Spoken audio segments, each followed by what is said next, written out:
Welcome to EdUp Curriculum. I am your host, Nicole Poff, and I know that I always say that I'm really excited about the guest, but today I am really excited about the guest.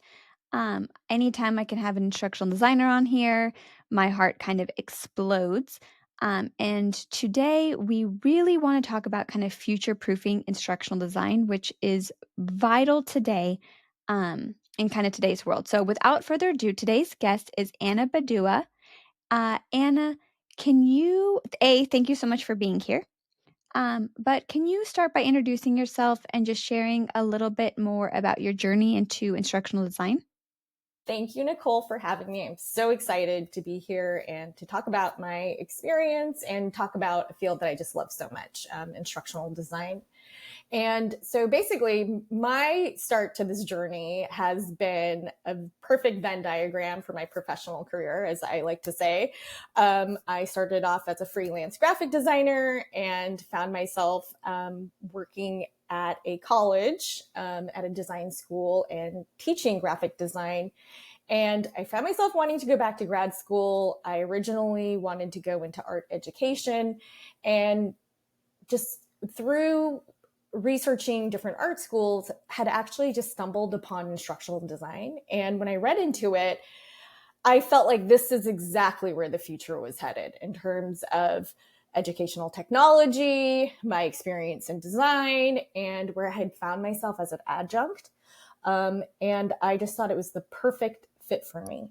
In terms of my skill sets and my background, I'd always started off and worked in education, but always had been a designer. So it was like my two worlds colliding together. And I quickly changed out of my art education master's degree and went into educational technology and never looked back. And I thought it just happened to be the perfect timing. It was a paradigm shift in terms of educational technology. And as I got through my career and it was a lead faculty member, all of the skill sets started to come together, and then COVID hit. And then it was like, gasoline on my career, and basically, as we know now, a paradigm shift for the industry. So I felt like it was sort of divine timing. Absolutely. And I think, I don't really know of any instructional designers who are like, I set out to do instructional design, right? Like it's happenstance for most people where they're going into a different field and then they kind of stumble upon instructional design and they're like, hey, this kind of combines all the things that I love and care about perfectly. And then they pursue instructional design. I don't feel like many people are like, this is what I want to be when I grow up. I don't know a 5-year-old who wants to be an instructional designer when they grow up. Yeah, I think that is so perfect. And, even in my own grad school program, there was only 2 of us who aspired to be an instructional designer. And I think I think now it's gaining in popularity, especially with the great migration of teachers and whatnot. But, when I had started, it was such an esoteric position. It just happened to be something that I felt I really aligned with. Absolutely. Now, okay, so this field, there's a lot of things happening in the field of instructional design, right? It means a lot of things to a lot of different people when we hear the word instructional designer. So, something that you were passionate about when we talked was just really defining how this looks different in different industries. So, there's higher ed instructional designer, and then there are other instructional designers in other industries. How does the role of an instructional designer shift between higher ed and then other industries? I think this is such a great question. And I feel like it shouldn't be as complicated as it is. But, I think just the term instructional designer is a term that's just not commonly heard, like an interior designer or an industrial designer, even. It's funny. Most of the times when I'm at parties or social gatherings, people will often ask just small talk, what do you do? And sometimes I just say graphic designer to get out of myself explaining what an instructional designer does, because it does look different through so many different lenses.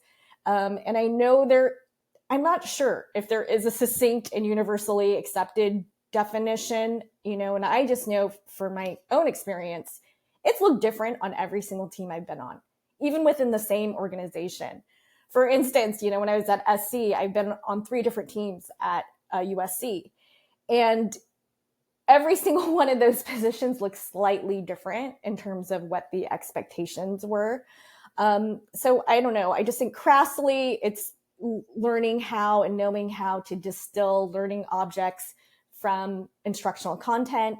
And in my role, that experience just looks like a little bit of everything, having some project management skills, some media design skills, technology skills on the front and back end, some interpersonal skills, and most importantly, some learning theory to shape why you're making the choices you're making.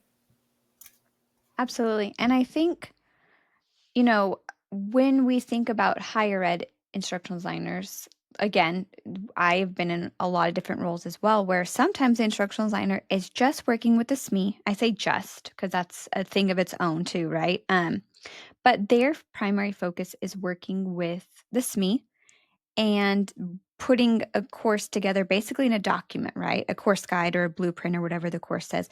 There's other times in higher ed where the instructional designer does all the things. They're making the graphics and they're making the interactives and the videos and they're putting it in the LMS. And I think just even that nuance is big of how higher ed uses instructional designers. But then you get into like healthcare, right? That's way different, like way different than higher ed. So, how would someone, let's say they want to be an instructional designer and they have a job description in front of them, how would they even know what it's going to be the expectations that are in front of them when they're looking at a different company to apply to? Does that make sense? Like how do they even start to disseminate what the expectations would be of that role? Yeah, this is another very great question for someone who's just starting out, because I think I know when I'm looking at job descriptions, a lot of them feel very much like cut and pasted versions of one another. Like a hiring manager just looked up instructional design, saw the text, grabbed it, and basically, throws the entire kitchen sink under these job descriptions. And I think there are very much nuances and context that are very important to, each learning environment, every population. Those goals begin to change. And not just that, the organizational goals of like, is the ID expected to do? How much are they supposed to know? As you mentioned before, are they going to be doing everything, creating all the learning objects, working with SME, getting the instructional content?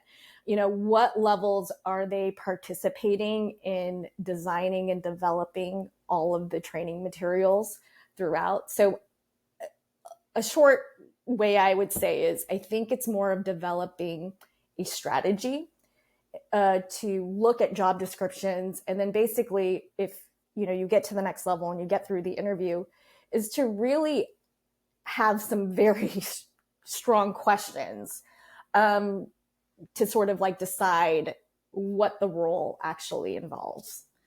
And I think those questions are going to be like, what are the most immediate projects or priorities you'd want this person to tackle?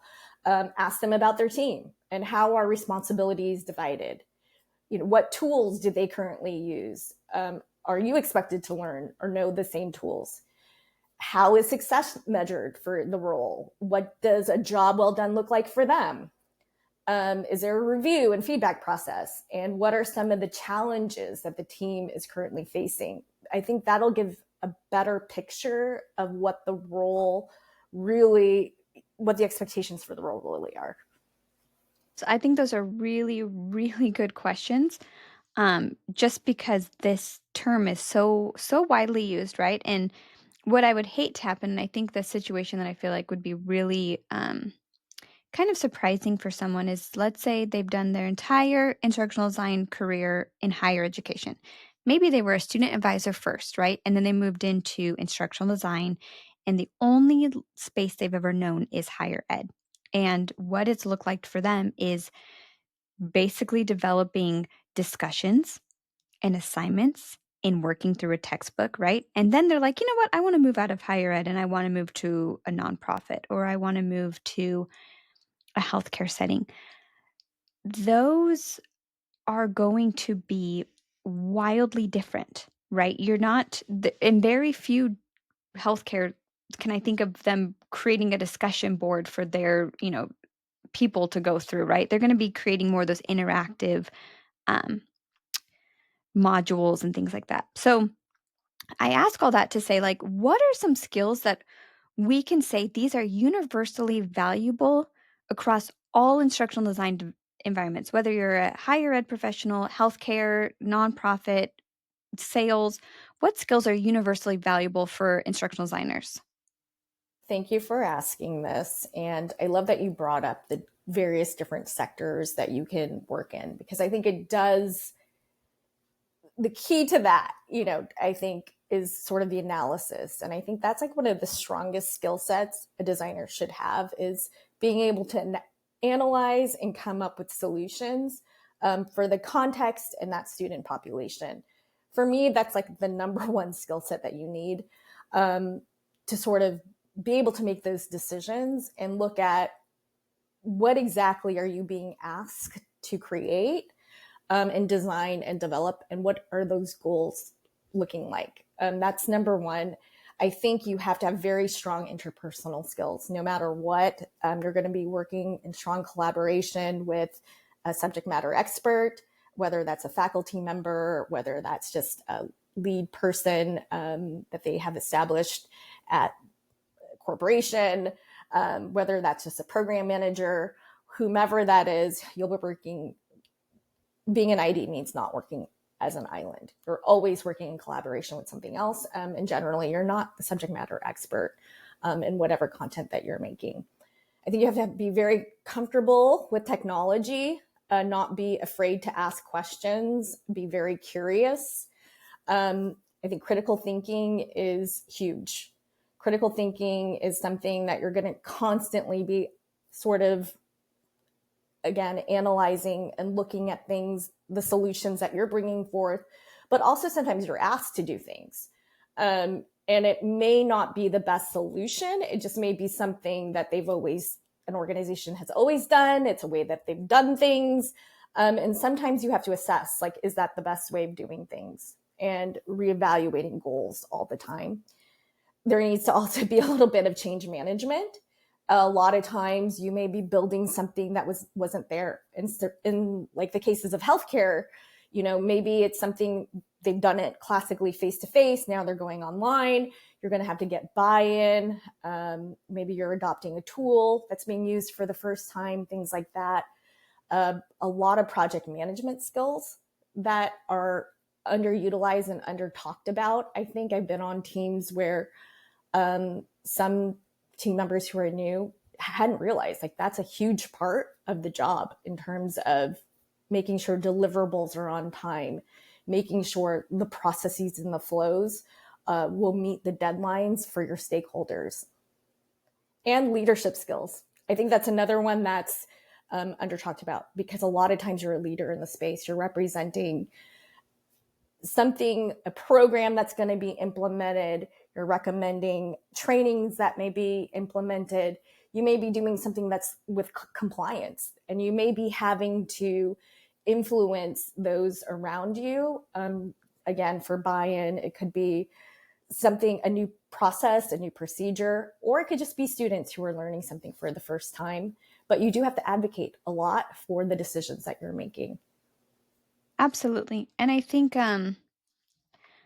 all of those are really, really spot on, because a lot of times people think that instructional designers just sit in the background, right? And just kind of take instructions from others.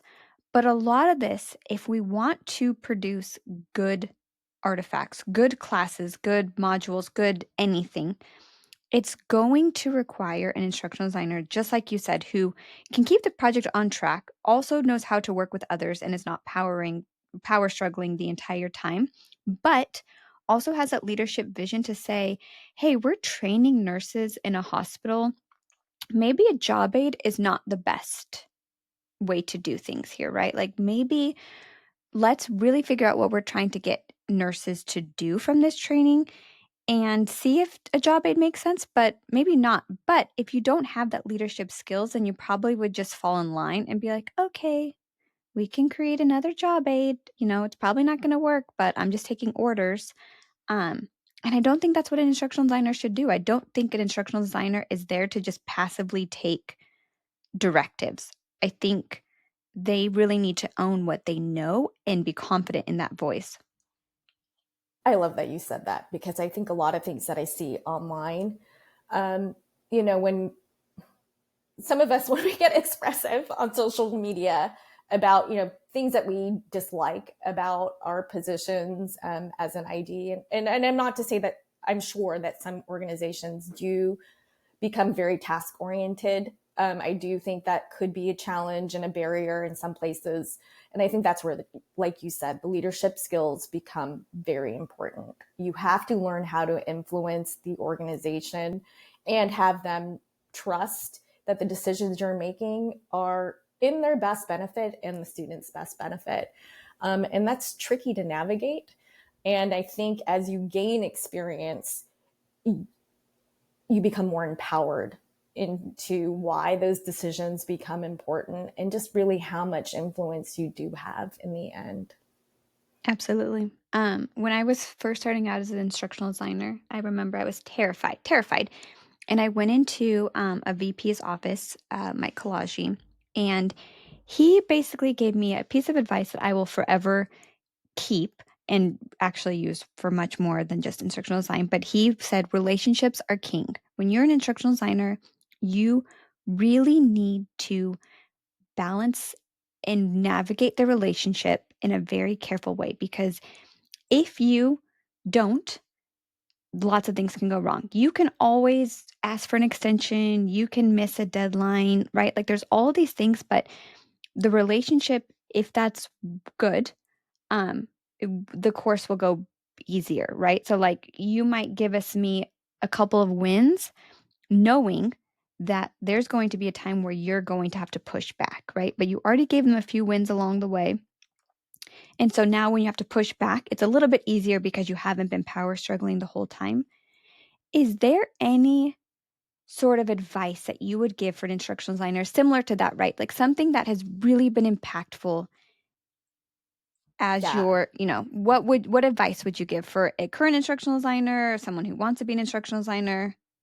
I think this is such an important question. And I feel like, the advice that you received was so important. I know that every interview I've ever been in as an ID has asked, how well do you work with a subject matter expert? What do you do in challenging situations? So just to underscore, sort of what your experience, I think that's so important. The relational aspect is huge. I think for me, the number one thing, my North Star is always, to quote Simon Sinek, is to start with your why. You have to always ground yourself and remember that you're basically an advocate for learners and for students. The best IDs that I know have always kept that as their North Star. And that becomes the framing when you do challenge some decisions or maybe you don't agree with them. You have to come back to the why. And the why becomes, we're on the same mission, we're on the same team. And I think when you're mission oriented, it's easier to get people to buy in. And it's not your personal decision to challenge somebody. It becomes, well, this is a decision that I'm bringing forward because for learners, maybe this population is extremely busy. They're not going to have time to have analog paperwork that they're going to carry around. I am going to advocate that we make this a digital, we integrate this into the LMS and it's digital so that they can just check in from their phones. And that becomes a decision that's actually framed by, I just want this to be the best experience for students. I want them to engage. And in the end, that'll take down some cognitive load and they can focus on their schoolwork. They could focus on, any other sort of competencies that they may have to do if we're talking about, healthcare. So I think it really becomes that.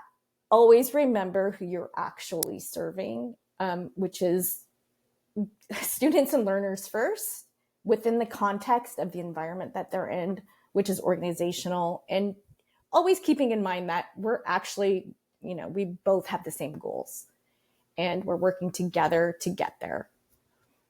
I love that so much for a couple of reasons, but mainly I feel like as an instructional designer, part of what we do is to help the SME or the faculty member like reimagine something, right? And that we live like in a very task focused society, right? We're moving so fast, we're just checking boxes off.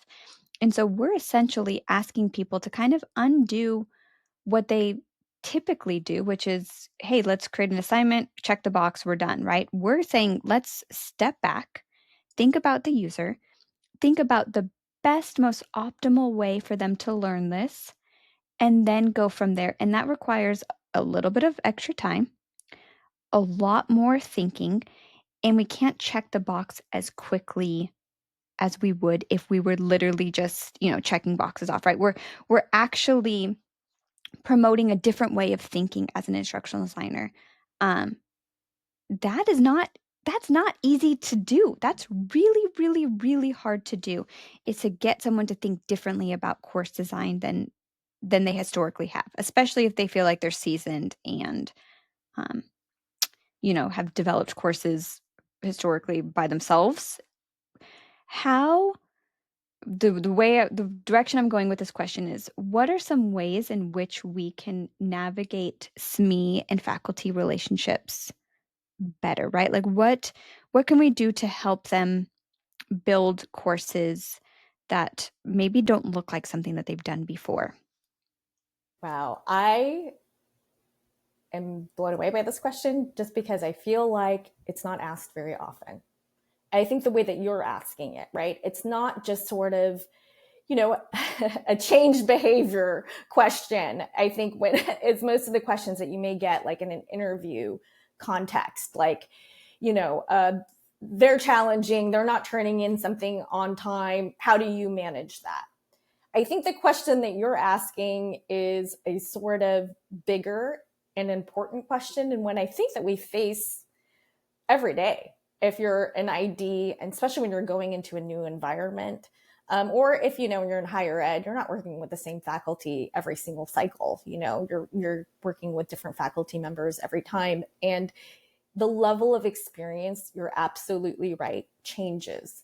And a lot of times in a higher ed, faculty members may have a lot of experience in the face-to-face environment, but you may be shifting Mm-hmm. the pedagogy even of going to online. For instance, at USC Gold, we are very much a flipped classroom model. So our asynchronous courses come ahead of their synchronous live session classes. So even though everything's online, it's envisioned differently, and developing the content for that becomes different. They have to think about front loading a lot of their curriculum and leaving the live session space for questions, application, examples, maybe, different engagement, which would be different in a face-to-face setting where, you're taking an hour aside to just lecture the material and build the foundation for those concepts to be built. So sometimes you're completely shifting the paradigm of how the instructional material is even being presented. And I think that's where you really have to be empowered in knowing your learning theory. Yeah. And again, your why. You have to just feel very empowered, and you have to be sure that those decisions and the recommendations you're making can be backed up by some type of theory, some type of data, some type of research shows this, generally, and making recommendations based on that, especially in higher ed. A lot of faculty members want to know where this expertise is coming from. And that becomes part of the buy-in as well, to empower some of those decisions. And I think it's just having those conversations and always being very curious, asking for their input all the time. At Gould, we are very service oriented. When we onboard new team members, the number one thing I'm looking for when I'm hiring somebody is I want to see how service oriented they are. I think teams that have team members that I may have worked with in the past that I felt like weren't always a great match were those who were not in service of either the students or in service of who we're collaborating with. I think it's just a different mindset to think about things that way. That you are equally bringing something, but a lot of times buy-in or value or, a lot of times any apprehension just comes out of anxiety, like not knowing the tools as well, not being familiarized with the environment, and sort of just assuaging any of that sort of anxiety, making them feel very comfortable, and also, throwing ideas out there, but allowing and empowering the SMEs ultimately, or faculty members, to choose, what they decide they want to do, and to make sure that it still aligns with their goals. Absolutely. That was beautifully said. This is, I hope we're doing a good job of demonstrating how nuanced this job is. Like, I think about an accountant, and I don't want to discredit accountants at all because they deal with a lot of different things. But there's kind of a path, right? They take like a CPA exam, and there's core principles that they need to know, and they can kind of live in their spreadsheets, and I'm probably oversimplifying their job. But I feel like the role of an instructional designer is like know all the things. Know how to Yes. know how to, you know, work well with people, inspire change, get to the root of the issue, design a well-balanced class. Also, if you don't know something, you need to figure it out, right? Like like instructional designers are like magicians almost. They're just I always say like if I needed if an institution was closing and they're like, you got to pick one team who stays, I'm like, oh, the ID team stays because they will relentlessly figure out what they don't already know, right? Like, no, I think that that is a core value of good instructional designers is they never like, I don't know how to do that, so therefore we can't do it. They're like, "Oh, that's a really cool idea. Let me figure that out." And then they go and they Google and they look at YouTube and they learn a new tech tool, right? Like that is the heart of an instructional designer is figuring out how to make something happen that they don't even know how to make happen. Is that kind of your similar experience with instructional designers as well? 100%. I think that is, and I think I perpetuate it too, because when I'm building teams, that's a characteristic that I'm looking for. How curious are you? How well do you deal with cognitive dissonance? How well Yeah. do you deal with being in that learning space? Because there's so much complexity to instructional design, or I feel like good instructional design should feel like there's complexity, because there's different stages as well. I think this is the other nuance, for instance, in higher ed, if you're just developing or building a class, that may look and feel very different from a maintenance stage. And I think that may be another differentiation, in the interview process for beginning IDs who are looking for like, well, what stage are we in? Because the maintenance stage feels very much like you just get your oil changed. We're revising things very lightly. Maybe there's a textbook edition change. Maybe there's just a couple of articles that feel a little outdated. Maybe there's some current events that happen and we want to sprinkle those in. But when you're designing a brand new course, and maybe there's nothing that exists, maybe there's not even a face-to-face class to sort of frame it in, then that becomes every single week is part of the analysis. Every single thing is figuring something out every week. And I think those nuances are huge. And I think for me, it's being very comfortable in that space and being very curious. And I feel like most IDs that I know, when we're like, one of us, it's like they love learning. And I feel like the positions where I feel IDs get the most, and I don't know if this has been your experience as well, like the most disengaged is when that learning or that those challenges have stopped. And I think that's why we start to see, an explosion, or not an explosion, maybe the squeaky wheels that are like, I'm just becoming a taskmaster because they're not becoming challenged in the way that ID should, in terms of like analyzing, coming back to coming up with solutions and being creative and actually just, contributing Yeah, to what makes something good.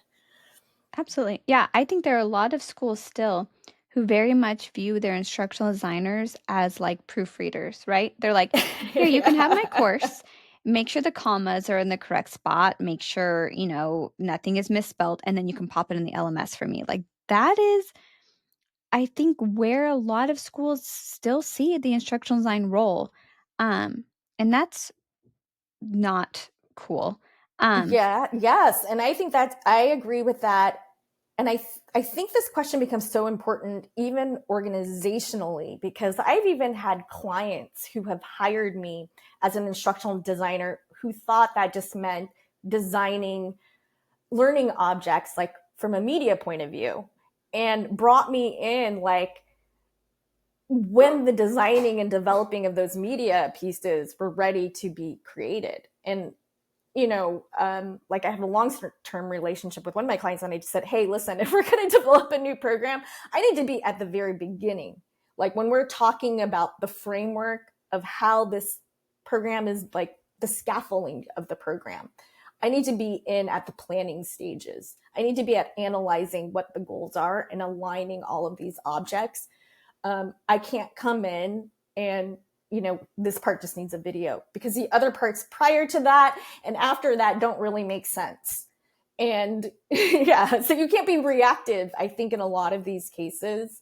So yeah, and I love that we're talking even just about the process. Totally. And you actually are leading us right where I was about to lead us.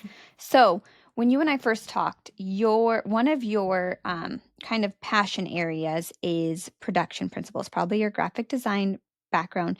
This is an area in which probably I would say most instructional designers are probably the least comfortable, right? They've learned the learning theory. They are great project managers. They know how to collaborate well with SMEs, but production is its own beast. And there is a push right now, I feel like, to move away from long written lectures and towards more media based content. So we're going to spend some time on production principles. What do you think instructional designers should know about designing for media? Yeah, this is definitely my passion, and I feel like this is the part you don't learn at school. So, if you're going back for your graduate degree, you're in a program, you're going to learn learning theory, you're going to learn some, theory on change management, you're going to learn theory on certain parts. But generally, and I don't believe, and this is just from my experience for being on various teams and developing sort of material for my own teams on this, is just basic production principles and sort of like media design, I think is definitely lacking. I think the tricky part is that, as you mentioned before, IDs are expected to be unicorns. They're expected to know everything. And, even within mediums, there are different production principles. For instance, if you're doing video editing, you may need to know a little bit about the pre-production process. Production, what does that look like? What are sort of like the specifics and requirements to create video online? Like, what are the sizings look like? What are the aspect ratios? And then, post-production, what does sound editing, how do you add on bumpers, how do you give credits, how do you fix anything in terms of like sound design if sound didn't come through, or maybe like in my case, there's a dog barking in the Yeah, background. So I feel like it's a tiny bit tricky, but everyone should have just a little bit of knowledge, a little bit of 101 on what the basic sort of requirements are for each medium, like graphic design, what does resolution look like, margins, formatting, every context, those principles change just a little bit. And I think in the end, that's it. Context matters. absolutely. And I'm glad we're talking about this because I think that this is really something that can make someone a lot more marketable, especially when we start talking about like portfolios or a job wanting to kind of see a product of what someone has done in the past, right? Like having those production principles and knowing them is going to help them produce better products. Yeah, Question though. oh, sorry. I was going to Mm, say, I think that's so important because any interview I feel like you're going to go on, they're going to look at your portfolio. And I think another thing to underscore is that sometimes you're on a team and you're not the person who created those yep. deliverables.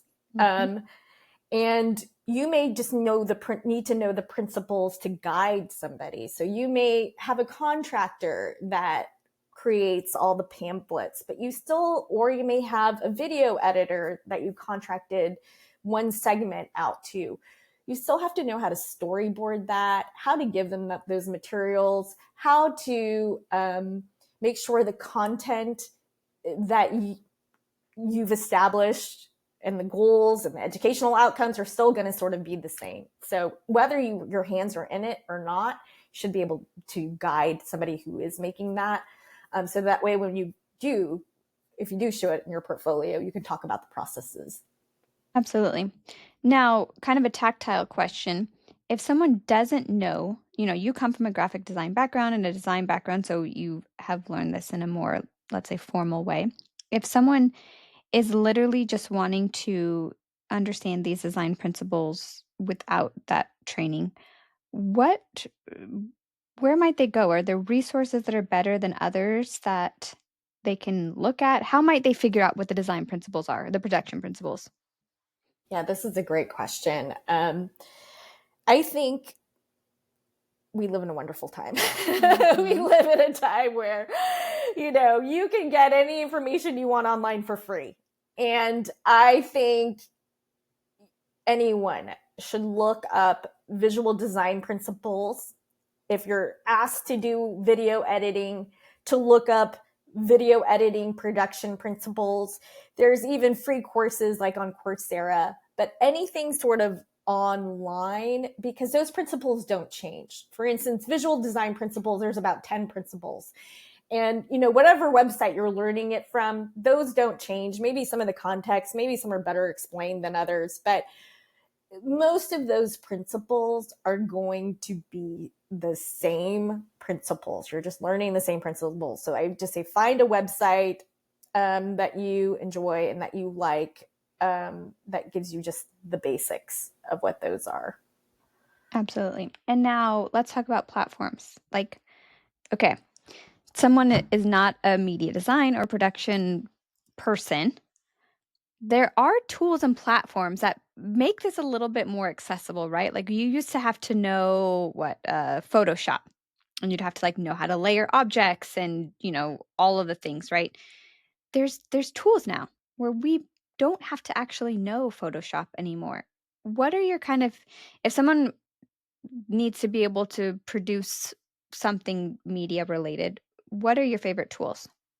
I think the most sort of easy to grasp. And I'm only staying away from the word accessible because we know sometimes has a different meaning Yep. Hmm. in our field, another nuance, right? Yep. So I think a website that, of course, has blown up in popularity for good reason is something like Canva. And Canva is constantly expanding itself in terms of they do more video, they have more sort of AI integration. But what I like about Canva is that it takes out some of the previous sort of like production principle things, such as sizing, ratios, things like that. And it's sort of those templates make it so easy. You just need to know what contexts need to be built in, and most of those sizes are there. So I love Canva for any sort of new user. And because it generally also comes pretty stocked with stock images, which is we could do a whole episode on my experience with IDs needing to know a little bit also about copyright and Yep. knowing about stock images and whatnot, and how to sort of protect yourself in those ways and organizations in those ways. But Canva has a great stock image library that you don't have to pay separately for either. Absolutely. And most people don't know too that if they have a .edu, at least at the time of recording this, if you have a .edu website or email address, you can get a free Pro Canva account. Um, so you're not even limited if you have a .edu and you're, teacher or something to the basic, you can get a free Pro on Canva. Thank you. I didn't know that. So Yeah, I will definitely let the rest of my team know that as well. yeah. That's great. You just need a .edu email address and you can get a Pro Canva. So that's even better for teachers or instructional designers or, anyone in the education or nonprofit field. Nonprofits as well can get free Canva accounts too. Again, at this current moment of time. Can't guarantee that will stay that way forever. But I'm also glad that you brought up accessibility because I think that this is something not, again, this could be literally its own, but I think it's really important for instructional designers to recognize that accessibility is something that we haven't done well historically with like online learning. And there's really simple alt text, contrast, simple things that we can make our online content a little bit more accessible with. What are kind of your, like, if you were to look out for these kind of pitfalls of making content accessible, what would kind of be your advice there? I don't think, well, this is a very tricky question. Yep. Because I feel like one, I think as a whole, I'll start with, standards versus compliance. I think that's the first place we need to start. And I think it's important to differentiate those two things because a lot of organizations that I have been with, or, initially started perhaps consulting for, generally start at the base level, which is like compliance, right? Like we just do the bare minimum because this is what we have to do and this is legally what we have to do. I think you're right as industry representatives and stewards of instructional design and stewards of inclusive learning. I think we have to also raise the standards for most places. So compliance basically means we're doing, what's legally necessary. Standards are saying we're going to go a little bit beyond what's legally necessary and we're going to ensure that things that we're creating just go a step above. And of course we know, WCAG sets those standards. And I think reaching for a higher standard is something that any team can continue to do because that's something that I think is perpetually something that needs to get better. Because a lot of times you're putting together programs that are Frankenstein. You might have content that is on, let's just take a regular course, a higher ed course.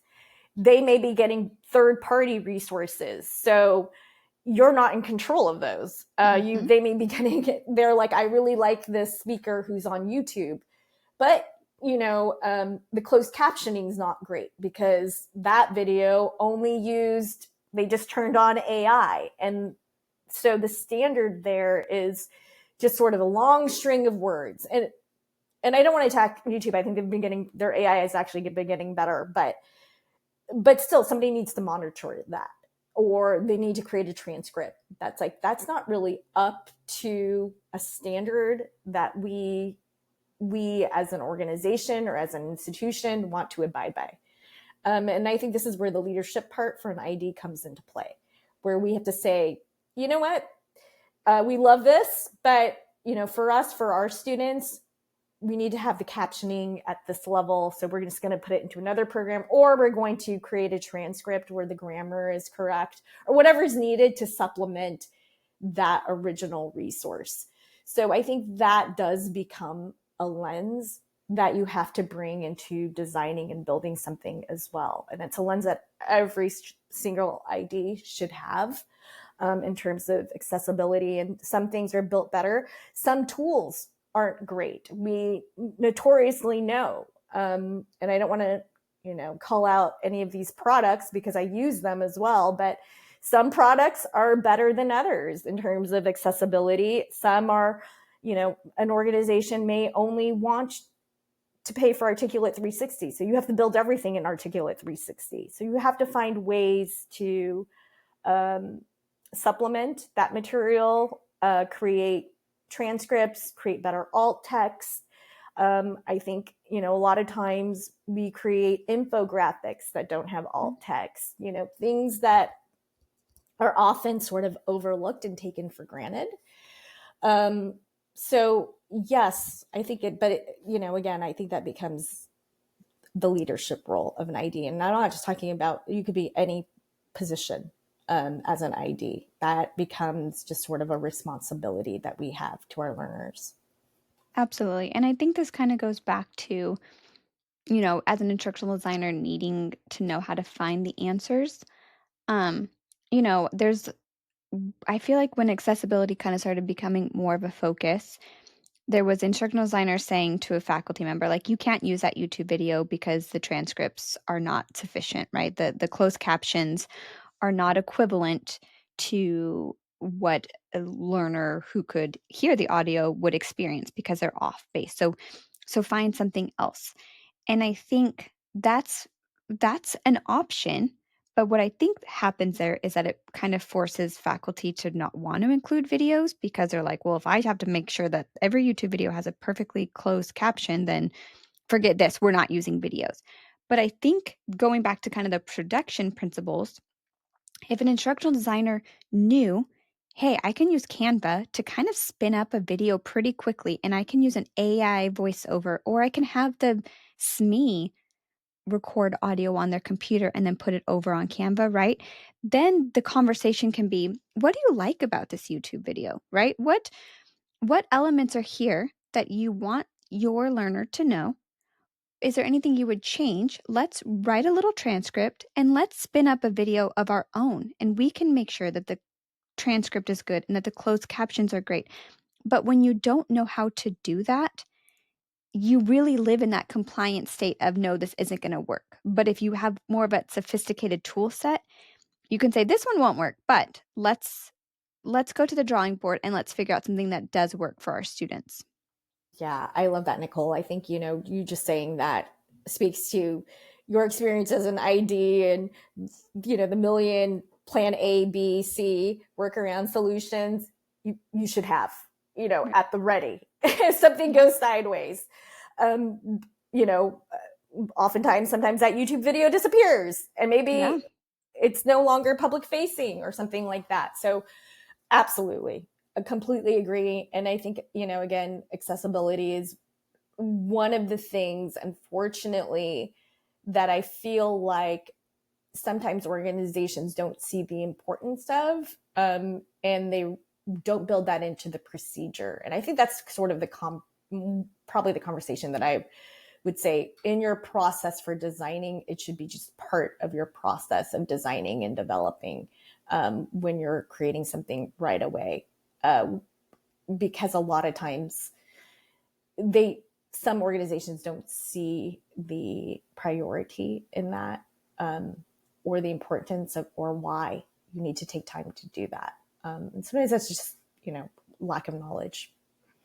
absolutely. So we've talked kind of about just some different ideas of how instructional designers can really kind of set themselves up for their current career, their future career. Um, but let's make this a little bit more tactile. So let's say someone is just starting in the field. Maybe they're a K through 12 teacher and they want to transition to instructional designer. Maybe they are a student advisor and they're like, hey, these instructional designers look really cool. I want to be one too. If someone were just starting in the field, what do you think they should prioritize learning or mastering?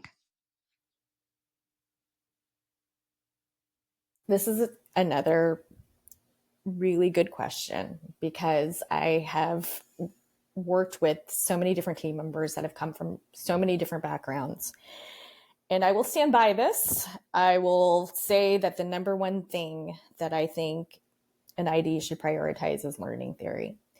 And they should also prioritize why they are really interested in the field. Meaning, is education the number one reason why they're going into this field? I feel, the best IDs that I've worked with, again, have always had that as a North Star. I've had some that are like, I'm interested in technology. So that's why they got into this field. But I would prioritize learning theory and education, number one. The other tools and skills can be learned along the way. I love that. Especially, yeah, I mean, if you know learning theory, like that's really what's going to set you apart from the faculty or the SME, right? Like the SME is bringing their own subject matter expertise to the table. The value you're bringing is your knowledge of learning theory. You are the SME of learning theory. And if you don't have that, it doesn't give you that kind of equal positioning with the SME, right? Like it allows us to come to the table much better when we can say, great, you're a biology expert. I am a curriculum expert. I really know how students learn best, the different types of learning, how we can chunk this differently, right? Like we're the experts there, but if we don't have that, then yeah, what are we? Graphic designers and proofreaders? Exactly. Yes. So what like resources? What would you say books, podcasts, YouTube channels, online communities, like what do you think, where do you feel get inspiration from? If someone was just starting out, what could they look to get inspiration or learn more? I think there's amazing resources that are out there. Again, when I first started this sort of journey, I feel like there wasn't much out there for an instructional designer. So I will just highlight some books that I don't think get as much love.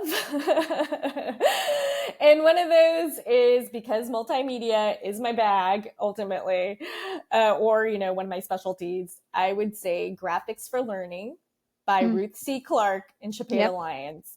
I think that one is understated. I like that because it also grounds the why. Like, why are you choosing certain graphics? How do we name them? What type of vocabulary are we using when deciding on what these graphics are? And are they effective? Is this the most effective thing? Are we just using a decorative image versus actually something that's, as you said, adding value to the content? Are we strengthening this? Is this a procedure? Does this require a different type of graphic? So I think that's a great book. Um, of course, we know about Multimedia Learning Principles by Mayer. I won't, beat that one, but I feel like sometimes, as we talked about, even though that's something that I'd recommend, sometimes there's times when you have to know when to break those rules too. And Hmm. I feel like another thing that's sort of understated or underutilized, once you get into school, you get that basis, but then each learning environment has its own context, and you really have to listen to those students, and that student population changes how they receive the material. And I'm just going to give one small example. Even though we all know the multimedia learning principles, we know about chunking. At Gould, our students, we previously chunked our video lectures and segmented them, like actually separated the videos. So for instance, maybe it was an hour video, became 5 videos that students would have to go through. And then consistently through evaluations, students would say, we just want the whole video. We don't want Mm. this segmented video, because we are full-time professionals. They are master degree students, and they like to listen to the videos like while they're washing dishes or taking care of their children, or, driving in the car to work. So I think sometimes we have these principles, but in the end, if you really care about the learner, you really care about their experience and their engagement, just listen to them. and build in review and feedback, build in those areas where you can listen to them. And so we said, okay, we'll give you the full video. And what we'll do is just do video bookmarks. So then you could segment each section if you need to come back to it, but we'll give you the full thing so that you're in control of it. Students seem to be much happier with that. That's such a good example. Oh, no, thanks, Nicole. UDL guidelines by CAST. I think anything on visual design principles, and of course, WCAG for accessibility principles and standards. And then the book that I mentioned earlier, Start with the Why, from Simon Sinek. I think we always continually, because there are some barriers, you're going to run into challenges, you're going to run into things all the time. You're going to need to remember why you're there, who you're advocating for, and which voice is not in the room there. Because when you're around SMEs, you're around program directors, I'm not going to say some don't have that lens, but generally you're the advocate for the student and the learner who does not get to be in that room. And I think it's so important to guide yourself in those decisions based on that. I think that is such good advice, and I love the example you gave about using the student data because I feel like that is a step that's skipped a lot. We assume that we know what students are wanting, and then we design a course based off of our own assumptions, and then we don't listen to the feedback. A lot of what I've been seeing lately, schools that I'm helping, is their students are saying, we actually want live sessions. You've built this to where all of our videos are pre-recorded, but we actually would love to hop on an hour a week and have some FaceTime with our peers and our instructors. And I think we need to start listening. If that's what your students are saying, you need to listen to that, and you need to design your course around having an hour-long sync session each week versus just saying, nope, we're just going to watch the lectures and move on with your life. We're making these assumptions that students want to just do it on their own, but maybe they are craving that face-to-face time, even in a virtual setting. Yes, Nicole, I can't talk about that enough. The two folds of that part where you were talking about there's not a lot of space for evaluation, review, and feedback. I think we hear that a lot, especially with like corporations, various organizations. I feel like higher ed probably does, a good job of that because they have to do student evaluations, every single cycle. And so, you sort of are faced with looking at that closely, maybe every term. And if you have a good program director, they take that feedback into account. But there's not always those opportunities there, or it's not always integrated, or it shows up in the next iteration. And so that's one of the things I think as a leader, when you come into this space, and we haven't really talked about it too much, but when you're a contractor freelance ID, when you're coming up with like sort of those proposal agreements, there's always a section on like, what are the risks and how do you mitigate that? And that's one of the risks, is sometimes you have material that becomes outdated quickly. Mm-hmm. And depending on what sector you're in, you have to constantly mitigate that. In healthcare, it might be compliance laws that change.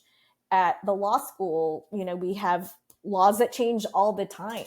So things have to be constantly revised. And that's something that, you have to sort of set up in the expectations when you're building something, and, let the leadership know that I see this as being an area that's going to need to be revisited and revised. So please plan your budget accordingly. Like this is, the future life on this is not very long, or, something to that effect. And I think the second part is, it would be nice to incorporate, and I think, I see it online. I see people starting to integrate these principles, especially when we have more of the sort of like learning experience designers, Venn diagramming with instructional designers. I think some of the UX principles in terms of really listening and finding out who the population is, especially as you move away from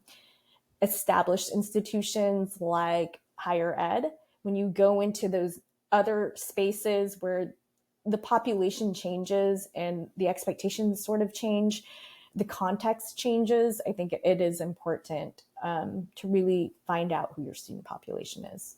And you can't always just go, this worked here, so that's going to work here. And I think figuring that out on the front end usually will save you a lot of time later on.